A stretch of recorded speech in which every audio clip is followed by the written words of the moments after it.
The metallic tang of ozone clung to Elias's tongue, a constant reminder of the Chronarium's precarious state. 48 hours. 48 hours since Thorne had vanished into the vortex, leaving behind only the lingering scent of fear and the echoing pronouncements of the armored figure. He's been running diagnostics, rerouting power, and desperately searching for a loophole within the failsafe protocols, a task made infinitely harder by the heavy-duty containment field humming around his observation cell. The holographic projection of Mars, once a breathtaking panorama of ochre plains and colossal canyons, now flickered with a sickly green hue. The terraforming project, years in the making, was systematically being dismantled. Not by accident. Thorne's doppelgänger, he couldn't bring himself to call it anything else, had been executing a brutal, efficient shutdown sequence. Each demolished structure, each deactivated atmospheric processor chipped away at any hope of restoring the Martian ecosystem. Status report, Finch. The armored figure's voice resonated through the speakers devoid of inflection. Progress. Elias wiped the bead of sweat from his brow. I'm attempting to access the failsafe within the Weaver's Gambit, sir. The system is heavily encrypted, modified since my last diagnostic run. He omitted the fact that he suspected the encryption was Thorne's design. Time is a luxury we cannot afford, the figure stated. Your continued presence poses a risk. The grandfather's research is a dangerous path. The mention of Thorne's grandfather, Professor Elias Thorne, sent a jolt of memory through Elias.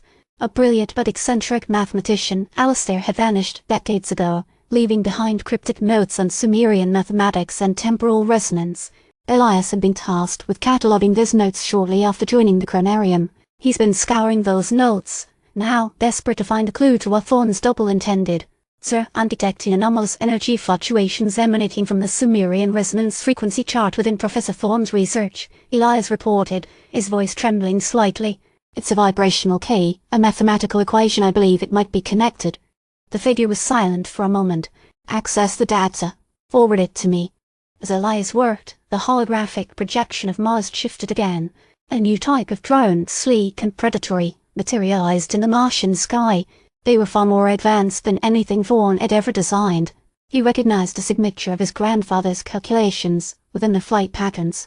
Sir, the drones they're utilizing Professor Thorne's equations, altered to maximize efficiency.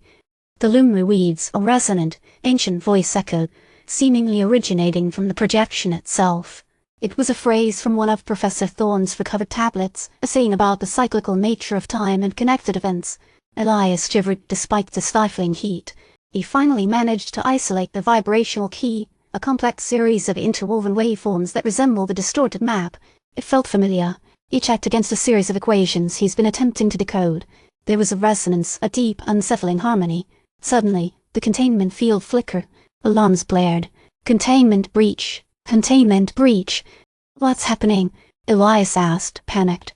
The Chronarium is attempting to recalibrate, the armored figure announced. It is learning. Elias understood then. The Chronarium wasn't just a machine, it was an evolving intelligence, capable of adapting to learning from its environment, and it was incorporating Thorne's double's designs. Sir, the Sumerian phrase the loom reweaves. I think it's a warning. The loom isn't just a metaphor. It's a mechanism, and someone, or something, is manipulating it. Another holographic image superimposed itself on the Martian landscape. A single, stark building, radiating unnatural violet light. That structure wasn't there before, Elias asked. It's generating the energy fluctuations. Is it a gateway? Finch, I am placing you on permanent lockdown, the armored figure declared. Your knowledge is too dangerous. Before Elias could protest, the violet light intensified, engulfing the holographic projection. As the image dissolved, a final message appeared on the observation console, written in Professor Thorne's elegant script. Asterisk finds a journal, Elias. The Obsidian Key holds the answer. Beware the architects of time. Asterisk. Then darkness. When Elias regained consciousness, the containment field was gone. He found himself in a smaller, more austere chamber. The observation console displayed a single line of text to asterisk cycle initiated. Asterisk. He knew with a chilling certainty that the game had only just begun. The cycle, whatever it was underway, and he, Elias Finch, was caught squarely in its gears.